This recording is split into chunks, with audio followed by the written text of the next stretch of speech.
textual questions നോക്കാം of the poem telephone conversation. Why does the speaker decide to reveal that he is African? എന്തുകൊണ്ടാണ് speaker താൻ African ആണെന്ന് reveal ചെയ്യാൻ നോക്കി? Because he hates A wasted journey. താൻ African ആണെന്ന് reveal ചെയ്യുമ്പോൾ അഥവാ ഈ ലാൻഡ് ലേഡിക്ക് അത് ഇഷ്ടപ്പെട്ടില്ലെങ്കിൽ എന്തായാലും അയാൾക്ക് വീട് ലഭിക്കില്ലല്ലോ രണ്ടിന്. അതുകൊണ്ട് തന്നെ അങ്ങോട്ടേക്ക് പോകുന്നത് ഒരു വേസ്റ്റഡ് ജേർണി ആയിരിക്കാം, അത് ഒഴിവാക്കാം എന്നുള്ള ഒരു റീസൺ വെച്ചിട്ടാണ് അയാൾ താൻ ആഫ്രിക്കൻ ആണെന്ന് റിവീൽ ചെയ്യും. Then silence transmission of pressured good breeding. നമ്മുടെ സ്പീക്കർ താൻ ആഫ്രിക്കൻ ആണെന്ന് പറഞ്ഞപ്പം മറുഭാഗത്തുനിന്ന് the landlady was silent. എന്താണ് അവരുടെ സൈലൻസ് കൊണ്ട് ഉദ്ദേശിച്ചത്? What is meant by silence transmission of pressured good breeding? So it indicates the tension between the landlady's prejudice and her manners.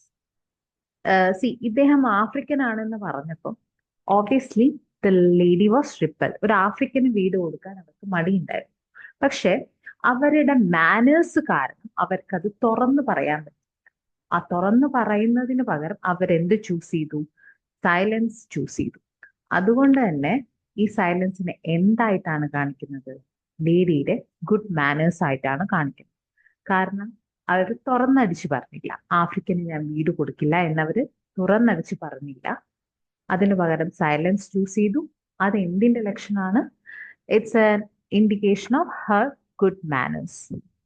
Then what question does the lady ask Soyinka when he reveals that he is African? താൻ African ആണ് എന്ന് പറഞ്ഞപ്പോൾ ഒരു question ഈ land lady സോയിങ്കനോട് ചോദിച്ചു. അതെന്താണ്? How dark? എത്രത്തോളം കറുത്തിട്ടാണ് നിങ്ങൾ എന്നാണ് ലാൻഡ് ലേഡി സ്പീക്കറിനോട് ചോദിക്കുന്നത്. ഈ ഒരു പോയിന്റ് വെച്ചിട്ടാണ് ഈ പോയത്തില് ടെൻഷൻ ക്രിയേറ്റ് ചെയ്യേണ്ടത്.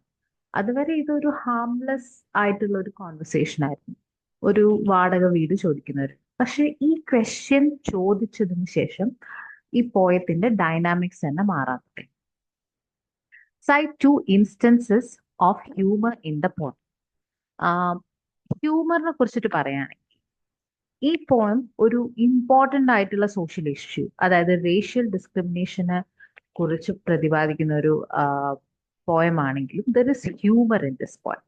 അതിന്റെ എലമെന്റ്സ് എവിടെയൊക്കെയാ ഉള്ളത് നോക്കാം. You mean like plain or milk chocolate? അതായത് നിങ്ങൾ ചോക്ലേറ്റ്സ് നോക്കുകയാണെങ്കിൽ ഡാർക്ക് ചോക്ലേറ്റ്, മിൽക്ക് ചോക്ലേറ്റ് ഒക്കെ ഉണ്ടാവും. ഡാർക്ക് ചോക്ലേറ്റിനേക്കാൾ കുറച്ചുകൂടി ലൈറ്റ് ആണ് മിൽക്ക് ചോക്ലേറ്റ്. അപ്പം ഇതൊക്കെ ഒരു സാധാരണ ഭക്ഷണ സാധനത്തിന് കളർ വെച്ച് കാറ്റഗറൈസ് ചെയ്യുന്നത് പോലെ ആണോ നിങ്ങൾ ചോദിക്കുന്നത് ഞാൻ എത്രത്തോളം കറുത്തതാണ് അല്ലെങ്കിൽ എത്രത്തോളം ലൈറ്റ് ആണ് എന്നുള്ളത്? അതേപോലെ തന്നെ അദ്ദേഹം തന്റെ ശരീരഭാഗങ്ങളെ സയന്റിഫിക് ആയിട്ടുള്ള കുറച്ചുകൂടി ടെക്നിക്കൽ ആയിട്ടുള്ള കളർ ഡിസ്ക്രിപ്ഷൻസ് ആണ് യൂസ് ചെയ്യുന്നത്. ഒന്ന് പറയുന്നു പെറോക്സൈഡ് ബ്ലോണ്ട്, അതേപോലെ തന്നെ വെസ്റ്റ് ആഫ്രിക്കൻ സെപ്പിയ, അതേപോലെ തന്നെ റേവൻ ബ്ലാക്ക്. ഇങ്ങനെയൊക്കെ പറയുന്നത് പോലെ കളറിനെ ഡിസ്ക്രൈബ് ചെയ്യുന്നത് ഒന്ന് ആ ലാൻഡ് ലേഡിക്ക് ഇതൊക്കെ മനസ്സിലാവോ എന്ന് ചോദിക്കുന്ന തരത്തിലുള്ള ഒരു മോക്കറി, അവരെ കളിയാക്കുന്ന രീതിയിൽ. രണ്ടാമത് you can see it as dark humour. Dark humour എന്താണെന്ന് പറഞ്ഞാല് വളരെ ഹ്യൂമർ ആണ്, പക്ഷെ അതൊരു ഡാർക്ക് ആയിട്ടുള്ള ആസ്പെക്ട്. അതായത് ഈ സ്ത്രീ യൂസ് ചെയ്തിട്ടുള്ള ഡാർക്ക് ആയിട്ടുള്ള ക്വസ്റ്റ്യൻ ഇല്ലേ, ഹൗ ഡാർക്ക് എന്ന് ചോദിക്കുന്ന അത്രയും ക്രിട്ടിക്കൽ ആയിട്ടുള്ള ക്വസ്റ്റ്യനെ ഹ്യൂമർ കൊണ്ട് എതിർക്കുന്ന തരത്തിലുള്ള ഒരു റിപ്ലൈ ആണ്. സോ ഈ ഇൻസ്റ്റൻസിനൊക്കെ നമുക്ക് എന്തായിട്ട് കാണാം? ഈ പോയത്തിലെ ഹ്യൂമറിന്റെ എക്സാമ്പിൾസ് ആയിട്ട് കാണാം. ഹ്യൂമർ ഇവിടെ എങ്ങനെയാ വർക്ക് ചെയ്യുന്നതെന്ന് ചോദിച്ചാല് ആ ലേഡിയുടെ എന്താ പറയുക തോട്ട്ലെസ് ആയിട്ടുള്ള ബ്ലേറ്റന്റ് ക്വസ്റ്റ്യന് ഒരു മറുപടി, അല്ലെ അതിന് അവരുടെ റേഷ്യൽ ഡിസ്ക്രിമിനേഷന് എതിരെ പ്രതിരോധിക്കാൻ വേണ്ടി, ഡിഫെൻഡ് ചെയ്യാൻ വേണ്ടിയിട്ട് സ്പീക്കർ ഇവിടെ എത്തരത്തിലുള്ള ലാംഗ്വേജ് ആണ് യൂസ് ചെയ്യുന്നത്? ഹ്യൂമറസ് ആയിട്ടുള്ള language. Now how was tension created due to the exchanges between the two speakers? ഈ സ്പീക്കേഴ്സ് തമ്മിൽ ഒരു തരത്തിലുള്ള ടെൻഷൻ നമുക്ക് കാണാം. അതെങ്ങനെയാണ് ക്രിയേറ്റ് ചെയ്തതെന്ന് ചോദിക്കുകയാണ്. So, clash between the landlady's blatant, absurd racial curiosity and the speaker's internalized shame and measured response. നമ്മൾ ഈ മൊത്തം പോയം നോക്കുകയാണെങ്കിൽ ഇവിടെ പ്രശ്നം തുടങ്ങുന്നത് ഞാൻ നേരത്തെ പറഞ്ഞ പോലെ ആ ലേഡി ഹൗ ഡാർക്ക് എന്നുള്ള ആ ക്വസ്റ്റ്യൻ ചോദിച്ചത് തൊട്ടാണ്. ആ ക്വസ്റ്റ്യൻ ഇൻഡിക്കേറ്റ് ചെയ്യുന്നത് അവർക്ക് എന്താണ് റേസ്. റേസ് എന്ന് പറയുന്നത് ജസ്റ്റ് ഒരു കളർ അല്ല, അതൊരു കൾച്ചറൽ ഐഡന്റിറ്റി ആണ് എന്നുള്ളൊരു വിവരം അവർക്കില്ലാത്തത് കൊണ്ടാണ് അവരങ്ങനെ ചോദ്യം ചോദിക്കുന്നത്. അപ്പൊ അതൊരു തരത്തിൽ എന്താണ് റേഷ്യൽ ഡിസ്ക്രിമിനേഷന്റെ ഒരു എക്സാമ്പിൾ ആണ്. അതിനെ ഈ സ്പീക്കർ എങ്ങനെയാണ് എതിർക്കുന്നത് എന്ന് വെച്ചാൽ നേരത്തെ പറഞ്ഞ പോലെ ഹ്യൂമറസ് ആയിട്ടുള്ള ചില സമയത്ത് ഡാർക്ക് ഹ്യൂമറിന്റെ ആ ഒരു അതിരിലേക്ക് പോകും. അങ്ങനെയുള്ള റെസ്പോൺസസ് കൊണ്ടാണ് എതിർക്കുന്നത്. സോ നമ്മൾ നോക്കുകയാണെങ്കിൽ ഒരു കോൺഫ്ലിക്റ്റ് നടക്കുന്നതാണ്. ഒരു സൈഡിൽ നിന്ന് ലാൻഡ് ലേഡിയുടെ ബ്ലേറ്റന്റ് ആയിട്ടുള്ള ഒരു വിവരമില്ലാത്ത തരത്തിലുള്ള ഒരു അറ്റാക്ക്, അതിനെ ഡിഫെൻഡ് ചെയ്യുന്നത് എങ്ങനെയാന്ന് വെച്ചാൽ ഹ്യൂമർ ഉപയോഗിച്ച് ഡിഫെൻഡ് ചെയ്യുന്ന സ്പീക്കർ. അങ്ങനെ നമുക്കൊരു കോൺഫ്ലിക്റ്റ് ഇതിൽ കാണാൻ പറ്റും. Now comment on the ending of the poem. Ending നോക്കുകയാണെങ്കിൽ the final defiant act forces the landlady to confront the physical reality she is obsessing over, but it is immediately followed by the threat of her hanging up, showing she retains the social power to deny him flat. So, നമ്മൾ ഈ പോം നോക്കുകയാണെങ്കിൽ last ഒരു ഹ്യൂമറിന്റെ അതിർവരമ്പ് കടന്ന് എന്താ പറയുക attack ചെയ്യുന്ന തരത്തിൽ, ഒരു ഹാംലെസ് ഹ്യൂമർ അല്ലാതെ അറ്റാക്ക് ചെയ്യുന്ന തരത്തിൽ സ്പീക്കർ മാറുന്നുണ്ട്.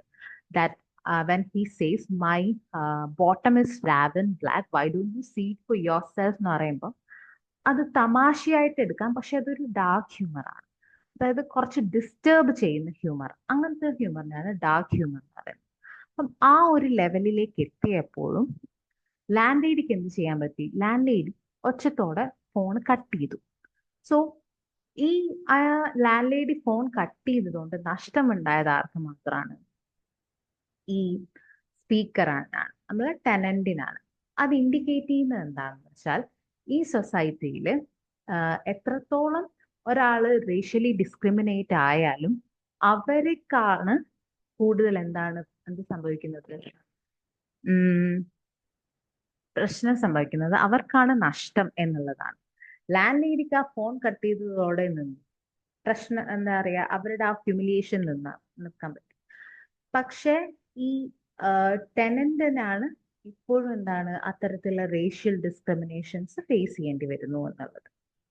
നൗ പാരഗ്രാഫ് ക്വസ്റ്റ്യൻസ് നോക്കുകയാണെങ്കിൽ how does Soyinka wield irony in the poem to critique racial stereotyping?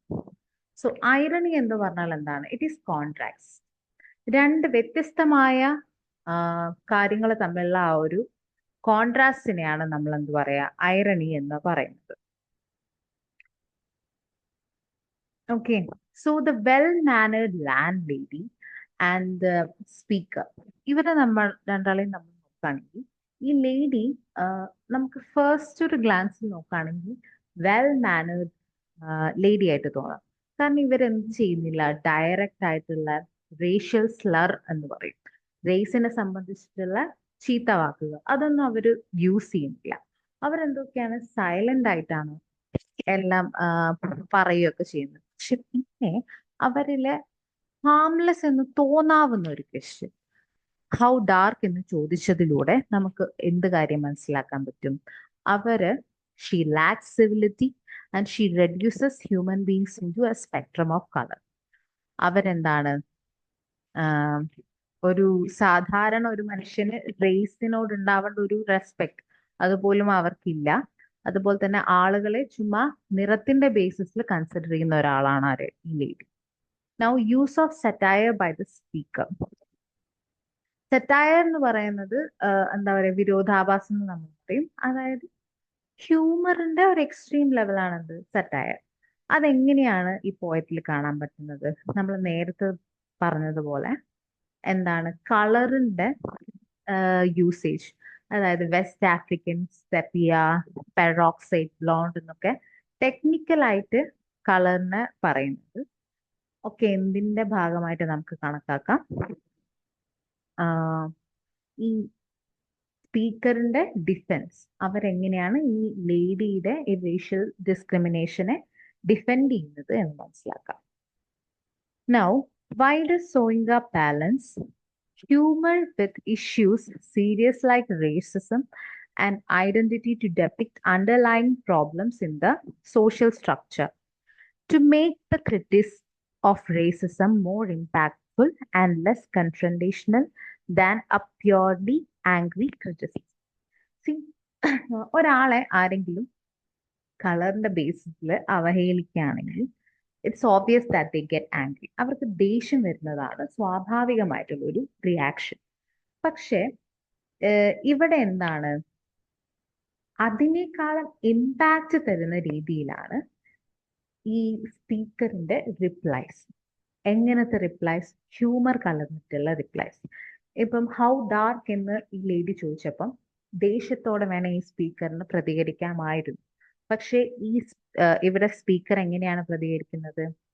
അദ്ദേഹത്തിന്റെ ഇന്റലിജൻസ് ഉപയോഗിച്ചിട്ട്, അയാളുടെ ഹ്യൂമർ ഹാൻഡിൽ ചെയ്യാനുള്ള കഴിവ് ഉപയോഗിച്ചിട്ട് അങ്ങനെയാണ് റിപ്ലൈ ചെയ്യുന്നത്. അതെന്ത് കുറച്ചുകൂടി എഫക്റ്റീവ് ആണ് എന്തിനെ കമ്പയർ ചെയ്യുമ്പോൾ ഈ ആങ്കർ എക്സ്പ്രസ് ചെയ്യുന്നത് വെച്ച് കമ്പയർ ചെയ്യും. അതുപോലെ തന്നെ സ്പീക്കറിന്റെ സർക്കാസ്റ്റിക്, പിന്നെ മെറ്റഫേഴ്സ് യൂസ് ചെയ്യുന്നത്. എൻ്റെ കളർ ചോക്ലേറ്റ് പോലെയാണോ, മിൽക്ക് ചോക്ലേറ്റ് പോലെയാണോ, ഡാർക്ക് ചോക്ലേറ്റ് പോലെയാണോ എന്ന് യൂസ് ചെയ്യുന്നത്. Then transform a moment of deep personal humiliation into an act of intellectual defiance. ഒരാളെ സംബന്ധിച്ചിട്ട് ഈ ലേഡിയുടെ ക്വസ്റ്റ്യൻ അവരെ അവഹേളിക്കുന്നത് പോലെയാണ്. പക്ഷെ അതിനെ എന്താക്കുന്നു? കറക്റ്റ് ഒരു ഇന്റലക്ച്വൽ ആയിട്ടുള്ള ഡിഫെൻസ് ആക്കി മാറ്റുന്നു. This makes the lady appear foolish and absurd rather than completely evil. Racial discrimination കാണിക്കുന്ന ഈ ലേഡിയെ തൻ്റെ സെൻസ് ഓഫ് ഹ്യൂമറും അതേപോലെ തന്നെ ബുദ്ധി ഉപയോഗിച്ചിട്ട് എതിർക്കുന്ന ഒരു സ്പീക്കറിനെയാണ് നമുക്ക് ഈ പോയത്തിൽ കാണാൻ പറ്റും. അതുകൊണ്ട് തന്നെ ഈ ലേഡീനെ പ്യോർ ഈവിൾ ആയിട്ട് കാണാതെ ഇവരൊന്നും ബുദ്ധി ഇല്ലാത്ത ഒരാൾ എന്നുള്ള രീതിയിലേക്ക് മാറ്റാൻ ആർക്ക് കഴിഞ്ഞിട്ടുണ്ട്? പോയറ്റിന് കഴിഞ്ഞിട്ടുണ്ട്. Now, is the poem basically about communication or is it about misunderstanding in a conversation? ഇത് കമ്മ്യൂണിക്കേഷൻ ആണോ അല്ലെങ്കിൽ മിസ്അണ്ടർസ്റ്റാൻഡിങ് ആണോ എന്നുള്ളതാണ് ക്വസ്റ്റ്യൻ. പിന്നെ എങ്ങനെയാണ്, how does the diction of the പോം resonate with what happens in this? Diction എന്ന് പറഞ്ഞാൽ വേറൊന്നുമല്ല, ചോയ്സ് ഓഫ് വേർഡ്സ്. അപ്പം ഈ പോയറ്റ് യൂസ് ചെയ്തിരിക്കുന്ന വേർഡ്സ് എങ്ങനെയാണ് സൊസൈറ്റിയിൽ നടക്കുന്ന റേസിസത്തിനെ പറ്റിയിട്ട് ഡിസ്ക്രൈബ് ചെയ്യുന്നു. Fundamentally about failed communication because the conversation is entirely driven by racial prejudice, not genuine exchange. നമ്മൾ ഈ പോയിന്റ് നോക്കുകയാണെങ്കിൽ ഈ പോയറ്റില് സ്പീക്കറിന്റെ മെയിൻ പേർപ്പസ് എന്താ? ഒരു വീട് വേണം, അത് മാത്രമേ ആണ് അവരുടെ ആവശ്യം. പക്ഷെ അതിനു വേണ്ടി സ്റ്റാർട്ട് ചെയ്ത കോൺവെർസേഷൻ വഴി മാറി എങ്ങോട്ടേക്ക് പോകുന്നുണ്ട്? റേഷ്യൽ പ്രെജുഡിസ്, റേഷ്യൽ ഡിസ്ക്രിമിനേഷന്റെ സൈഡിലേക്ക് മൂവ്. അപ്പൊ ഇവിടെ എന്താണ്, തുടക്കത്തിലുള്ള ആ ഒരു ഇന്റൻഷൻ എന്തിനു വഴിമാറിപ്പോയി? Racial discrimination വഴിമാറിപ്പോയി. അതുപോലെ തന്നെ ലാൻഡ് ലേഡിയുടെ ക്രൂഡായിട്ടുള്ള ഒരു ബ്ലണ്ടായിട്ടുള്ള റിമാർക്സ് എന്തൊക്കെയാണ്? എത്രത്തോളം കറുത്തിട്ടാണ് നിങ്ങൾ, ഹൗ ഡാർക്ക് ആയി. അതിന് മറുപടിയായിട്ടുള്ള സ്പീക്കറിന്റെ കളർ ബേസ്ഡ് വൊക്കാബുലറി, നമ്മൾ നേരത്തെ പറഞ്ഞ പോലെ peroxide blonde, west African sepia എന്നൊക്കെ യൂസ് ചെയ്യുന്നത് ആ തരത്തിലുള്ള word choice. Then marginalized are forced to articulate their identity in complex defensive terms. നേരത്തെ പറഞ്ഞു ഈ ലേഡിക്ക് ഹൗ ഡാർക്ക് എന്നിങ്ങനെ തുറന്നടിച്ച പോലെ ചോദിക്കാം, ബ്ലണ്ട് ആയിട്ട് ചോദിക്കാം. പക്ഷെ ഈ റേഷ്യൽ ഡിസ്ക്രിമിനേഷൻ നേരിടുന്ന ഒരാൾക്ക് അതേപോലെ ബ്ലണ്ട് ആയിട്ട് നിങ്ങൾ എന്താ പറഞ്ഞതെന്ന് തിരിച്ചു ചോദിക്കാൻ പറ്റുന്നില്ല. അതിന് പകരം അയാൾ തന്റെ ഡിഫെൻസ്, തന്റെ പ്രതിരോധം തീർക്കുന്നത് എങ്ങനെയാണ്? ഹ്യൂമറിലൂടെയാണ്. സോ സിംപ്ലിസ്റ്റിക് റിഡക്റ്റീവ് ബയസസ് എന്ന് വെച്ചാൽ മനുഷ്യനെ ഒരു സിമ്പിൾ ആയിട്ടുള്ള കളറിന്റെ ബേസിസിൽ മാത്രം ഡിസ്ക്രിമിനേറ്റ് ചെയ്യുന്ന ഡോമിനന്റ് കൾച്ചർ. അതായത് എന്താ പറയുക, കുറച്ചുകൂടി അധികാരി കൾച്ചർ എങ്ങനെയാണ്, കുറച്ചുകൂടി വൈറ്റ് വൈറ്റ് കളർ, വൈറ്റ് റേസിനെ ഡിപ്പെൻഡ് ചെയ്തിട്ടുള്ളതാണ്. അല്ലെങ്കിൽ വെള്ളക്കാരുടെ ഒരു കൾച്ചറാണ് ഇതിൽ വരുന്നത്, ഡോമിനന്റ് കൾച്ചറായിട്ട് വരുന്നത്. Why does Soyinka use telephone as a metaphor to depict everyday occurrence in a racially biased society? So, um, ഈ ടെലിഫോൺ കോൺവെർസേഷനിൽ നേരിട്ടുള്ള ഒരു ഇന്ററാക്ഷൻ ഇല്ല, വേർഡ്സ് കൊണ്ടുള്ള ഇന്ററാക്ഷൻ മാത്രമാണുള്ളത്. അതുകൊണ്ട് തന്നെ എന്താണ് നേരിട്ടുണ്ടാവുന്ന അതിൻ്റെ ആ ഒരു കോൺവെർസേഷൻ്റെ അത്ര ഇമ്പാക്റ്റ് നമുക്ക് എവിടെ വരുന്നില്ല, ഈ ഒരു വെർബൽ കോൺവെർസേഷനിൽ വരുന്നില്ല. Purely vocal interaction initially neutralises the immediate visual impact of phrase. ഇപ്പം ഒന്ന് ചിന്തിച്ചു നോക്കുക, ഇദ്ദേഹം ഫോണിൽ പറയുന്നതിന് പകരം നേരിട്ട് ആ ലേഡീനെ കാണാൻ പോവുകയാണെങ്കിൽ ഇതിന്റെ ഇമ്പാക്റ്റ് കുറച്ചുകൂടി വലുതാവുമായിരുന്നു. ഇപ്പം അയാളെ കാണുമ്പം ആ ലേഡിക്ക് ഉണ്ടായ എക്സ്പ്രഷൻസ് അതൊക്കെ വിവരിക്കുമ്പം ഈ ടെലിഫോൺ കോൺവെർസേഷനേക്കാളും ഇമ്പാക്റ്റ് ഉണ്ടാവുമായിരുന്നു ആ ഒരു ഡയറക്റ്റ് കോൺവെർസേഷൻ ആയിരുന്നെങ്കിൽ. The physical distance of the telephone allows the speaker the space of internal witty commentary. അതേപോലെ തന്നെ ടെലിഫോൺ കോൺവെർസേഷൻ ആയതുകൊണ്ട് എന്ത് ചെയ്യുന്നുണ്ട്, ഈ സ്പീക്കറിന് മറുപടി പറയാൻ പറ്റുന്നത്, തിരിച്ചടിക്കാൻ പറ്റുന്നു തൻ്റെ വേർഡ്സിലൂടെ, തൻ്റെ ഹ്യൂമറിലൂടെ, തൻ്റെ ഇന്റലിജൻസിലൂടെ. പക്ഷെ നേരിട്ടാണ് ഇവരെ കാണുന്നതെങ്കിൽ ചിലപ്പം ഇത്തരത്തിലുള്ളൊരു പ്രതിരോധം, ഇത്തരത്തിലൊരു ഡിഫൻസ് സൃഷ്ടിക്കാൻ ആർക്ക് പറ്റില്ലായിരുന്നു, ഈ നമ്മുടെ സ്പീക്കർക്ക് പറ്റില്ലായിരുന്നു. It might have been difficult in a face to face encounter. Effectively capturing the internal humiliation and outward resistance common in such everyday racist encounters. So ഈ പോം നോക്കുകയാണെങ്കിൽ ലേഡിയും അതേപോലെ തന്നെ സ്പീക്കറും തമ്മിലുള്ള കോൺവെർസേഷനും ഉണ്ട്, അതേപോലെ തന്നെ സ്പീക്കർ ആലോചിക്കുന്ന തരത്തിലുള്ള ഒരു ഇന്നർ മോണലോഗും ഉണ്ട്. അത് നമുക്ക് എന്ത് കാണാൻ പറ്റും, റേഷ്യൽ ഡിസ്ക്രിമിനേഷൻ ഫേസ് ചെയ്യുന്ന ആളുകളുടെ ഇന്നർ തോട്ട്സ്, അവരെന്താണ് ചിന്തിക്കുന്നത് ഇത്തരത്തിലുള്ള ഒരു സിറ്റുവേഷൻ നേരിടുമ്പോൾ എന്നുള്ളതിനെ കുറിച്ച് നമുക്ക് പിക്ചർ തരും. Now, Paul Soyinka's use of telephone conversation to convey deep-rooted prejudice in a society is both illuminating and limited. നമ്മുടെ നേരത്തുള്ള ക്വസ്റ്റ്യൻ്റെ തന്നെ അതൊരു എസ്സേ ക്വസ്റ്റ്യൻ ആണ് ലാസ്റ്റ് വരുന്നത്. കുറച്ചുകൂടി ഡിസ്ക്രിപ്ഷൻസ് അതിൽ, കുറച്ചുകൂടി ആഡഡ് ഇൻഫർമേഷൻസ് അതിൽ വേണം. അപ്പം ടെലിഫോൺ കോൺവെർസേഷൻ എന്ന് പറയുന്നത് നമ്മൾ പറയുന്ന പോലെ തന്നെ ഈ ബ്ലാക്ക് ആയിട്ടുള്ള ആളുകൾ നേരിടുന്ന, ആഫ്രിക്കക്കാരായിട്ടുള്ള ആളുകൾ നേരിടുന്ന, ദിവസവും തന്നെ നേരിടുന്ന ചില പ്രജുഡിസിന്റെ ഒരു റിഫ്ലക്ഷൻ എന്നുള്ള പോലെയാണ് ഇപ്പോൾ simple everyday act of telephone call as A master stroke of dramatic irony and social commentary. ഒരു ചെറിയ ടെലിഫോൺ കോൾ എങ്ങനെയാണ് റേസിസത്തിനെ ഡിസ്ക്രൈബ് ചെയ്യുന്നത് അല്ലെങ്കിൽ റേസിസത്തിനെ റിഫ്ലക്ട് ചെയ്യുന്നത് നോക്കാം. And dialogue without physical presence imposes certain limitations on the scope and depth of the social dynamics. നമ്മൾ നേരത്തെ പറഞ്ഞതുപോലെ തന്നെ നേരിട്ട് കാണുകയാണെങ്കിൽ, ഈ കോൺവെർസേഷൻ നേരിട്ട് നടക്കുകയാണെങ്കിൽ, ലാൻഡ് ലേഡിയും സ്പീക്കറും നേർ കാണുകയാണെങ്കിൽ ഇതിന്റെ ഇമ്പാക്ട് ടെലിഫോൺ കോൺവെർസേഷനേക്കാളും കൂടുതലായേനെ.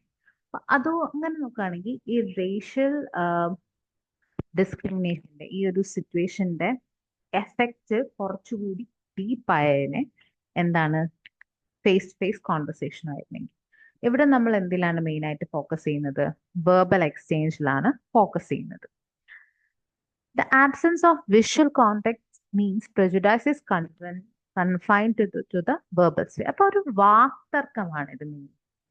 ഒരു ഡയറക്റ്റ് കൺഫ്രണ്ടേഷൻ ഇല്ല. Now, reader must infer the full range of human emotions. The landlady potentially discussed that expression, the physical tensing of the tenant and all that. So, നമുക്ക് എന്ത് ചെയ്യണം? See, how dark എന്ന് പറഞ്ഞപ്പോ ഈ ടെനന്റിന്റെ expression എന്തായിരിക്കും? ആ lady ചോദിച്ചപ്പോ ഇയാളുടെ എക്സ്പ്രഷൻ എന്തായിരിക്കും? അല്ലെങ്കിൽ ഇയാൾ ആഫ്രിക്കൻ ആണ് എന്ന് പറഞ്ഞപ്പം ആ ലേഡിയുടെ എക്സ്പ്രഷൻ എന്തായിരിക്കും എന്നൊക്കെ ആസ് എ സ്പീക്കർ നമ്മൾ ആസ് എ റീഡർ നമുക്ക് ഇമാജിൻ ചെയ്യേണ്ട ഒരു ആവശ്യമുണ്ട്. അതിവിടെ കറക്റ്റ് ഡിപിക്ട് ചെയ്യുന്നില്ല. ഇതൊക്കെ എന്തായിട്ട് കാണാം?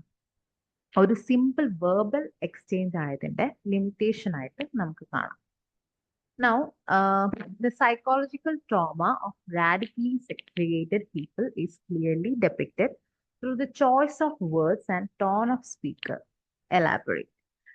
The tenant's language is complex, multi-layered defiance mechanism, revealing the wariness and learned strategy born of constant anticipation and racial rejection.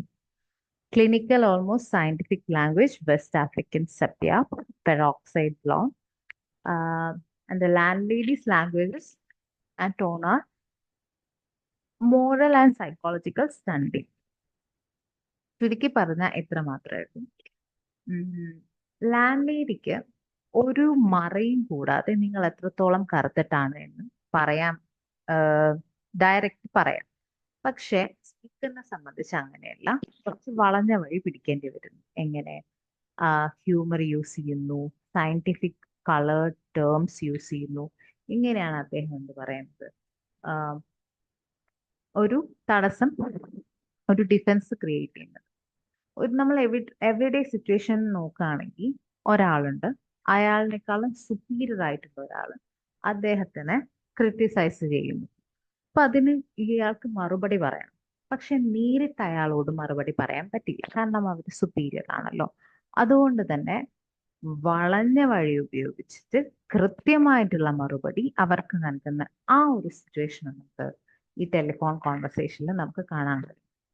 ഇത് ഒരു ജസ്റ്റ് ആയിട്ടുള്ള ഒരു ജസ്റ്റിസ് നിലനിൽക്കുന്ന സൊസൈറ്റിയിൽ നടക്കാൻ പാടില്ലാത്ത കാര്യമാണ് റേഷ്യൽ ഡിസ്ക്രിമിനേഷൻ. പക്ഷെ അത് ഇന്നും നിലനിൽക്കുന്നത് കാരണം തന്നെ വിക്ടിംസ് ആയിട്ടുള്ള ആളുകൾക്ക് നേരിട്ട് മറുപടി പറയാൻ കഴിയാതെ അവർക്ക് എന്ത് ചെയ്യണം, വളഞ്ഞിട്ടുള്ള വഴികൾ യൂസ് ചെയ്യേണ്ടി വരുന്നു. അപ്പം ഇതില് ചോയ്സ് ഓഫ് വേർഡ്സിന്റെ കാര്യം പറയുന്നുണ്ട് ക്വസ്റ്റ്യനില്. അവിടെയാണ് എന്ത് വരുന്നത്, ഈ സ്പീക്കർ യൂസ് ചെയ്യുന്ന ഹ്യൂമറസ് ആയിട്ടുള്ള ലാംഗ്വേജ്, സയന്റിഫിക് ആയിട്ടുള്ള ലാംഗ്വേജ്. അതിന് ഓപ്പോസിറ്റ് ആയിട്ട് നമ്മൾ നോക്കുകയാണെങ്കിൽ ഈ വൈറ്റ് ലേഡിയിട്ടുള്ള ബ്ലണ്ട് ആയിട്ടുള്ള തുറന്നടിച്ച രീതിയിലുള്ള മോറൽ ആൻഡ് സൈക്കോളജിക്കൽ സ്റ്റണ്ടിങ്. അതായത് അവർക്ക് അറിയില്ല എന്താ ശരിയെന്ന്, അതറിയേണ്ട ആവശ്യമില്ല. കാരണം എന്താണ്, അവരൊരു പ്രിവിലേജ്ഡ് ലൈഫാണ് ജീവിക്കുന്നത്. ഈ ഒരു കാര്യങ്ങള് ഡിസ്കസ് ചെയ്യുന്നതാണ് textual questions. Okay, let's stop right here.